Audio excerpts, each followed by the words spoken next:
Hey, welcome to shooting some macro photography. Now I've got a DSLR here with a macro lens. It's actually a 105 millimeter lens that has the ability to shoot macro. Now I've got some pretty flowers right here. Now the really cool thing about macro photography is that the surrounding area looks kind of dead, right? But there's this really beautiful yellow flower right here, and macro basically lets us get macro focus. We're gonna get really tight on it and take a picture. So let's check out and see what it looks like to begin with. So I'm getting really close to it. You can probably see in the video camera how close I have to get to it. And you see what kind of image it produces. So check these out. It's a little blown out. I'm a little overexposed right now, but you can see how we can see the little tiny details inside that flower. Now with a macro lens, typically that macro side is all the way to the other side and you have to switch it over to macro. And every lens is different. So keep in mind and look at the manual for your specific macro lens on how to activate that macro mode. So right now I'm in autofocus and you can hear the lens as it's trying to find its focus. Now shooting macro, the planes are so minute and little and you can sort of see how the autofocus is having trouble catching exactly what you want. Check it out. So the lens is trying to find, as the flower is moving in the wind, it's jumping from the follicles to the inside of the flower to the outside, and I can sort of position where I want the focus to be and aim for that. Now, that's a little hard when you're shooting a little flower moving in the wind. Even though it's moving just a little bit, we're so tight that those little movements are so big. So I'm gonna switch over to manual focus, and now I'll really be able to dial in exactly when I wanna get in focus. And you can see every little movement that you do is gonna adjust the picture immensely. So I'm gonna get in there and I really am trying to get as much as I can on one plane to make this photo pop. Let's get down there and check it out.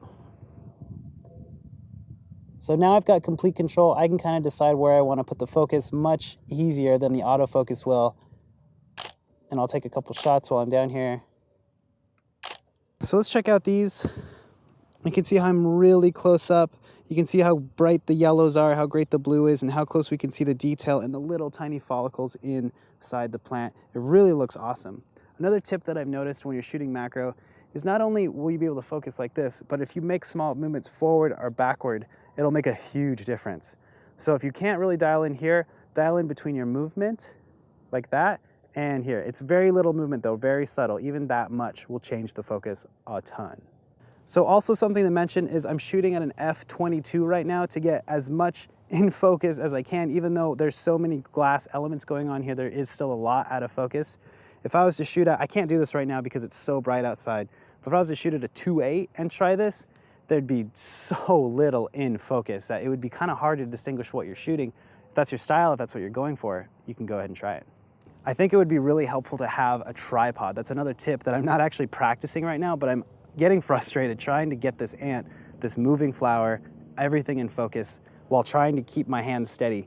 You're just so close and so tight and so small that every little movement makes a huge difference. So using a tripod would really help a lot and it'd probably save your back and your patience. All right, so I got a little tiny dime here and I'm shooting it with our macro 105 lens and it's looking pretty cool. Check out these shots. It looks huge in frame. You can see how much macro photography really changes perspective and what you can do with it. Here's some with a little drop off in focus. You can see just FDR's face is in focus and it drops off to the back of his head.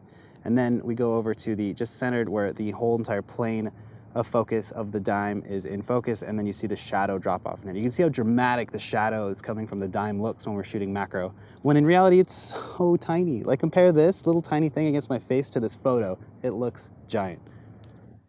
So that's a little bit about macro photography, and keep in mind it's just another style of photography that you can really have fun with, get creative with, and really show off this tiny, tiny world and make it look big and enormous. Another really cool thing about macro lenses is they tend to be 2-in-1. So not only is this lens a macro lens, but it's also a 105 millimeter lens, which is actually a pretty good portrait lens in and of itself. It's a prime, but it's also a macro lens.